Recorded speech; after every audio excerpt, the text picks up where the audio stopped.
ওয়াসিম একটি কমেন্ট করেছেন, আমাকে মিথ্যা যৌতুক মামলা আর নারী নির্যাতন মামলা দিছে, এখন কি করণীয়? বউ নিব না, ডিভোর্স দিছি, ওয়ারেন্ট আইছে, এখন কি করব প্লিজ জানাবেন।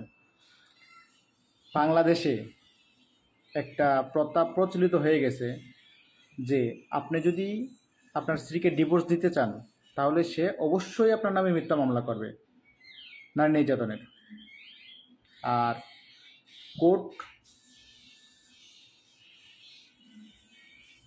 তখন আপনার নামে সমন দাবি করবে, সমনে হাজির না হলে ওয়ারেন্ট করবে। ওয়ারেন্টে যদি আপনি জামিন না নেন তাহলে তো আপনার বিপদ। তারপরে ওরা কী করবে, যদি ডিভোর্স হয়ে যায় অবশ্যই কাবিনের টাকার জন্য আপনার আরেকটা মামলা করবে, দেনমোহরের মামলা। যে কাবিনের ওইটা দেনমোহরের মামলা তার ঠিক আছে, সেটা তার রাইট, কিন্তু মিথ্যা যৌতুক এবং নারী নির্যাতনের মামলা এটা খুব বেড়ে গেছে। আপনি ডিভোর্স দিতে গেলেই নারী নির্যাতন অথবা যৌতুকের মামলা দিবেই। আর নারী এবং যৌতুকের যে মামলাগুলো আছে, নারী নির্যাতন এবং যৌতুকের, সেই মামলাগুলো অধিকাংশই মিথ্যা থাকে এবং কিছুদিনের মধ্যে আপোষ হয়ে যায়।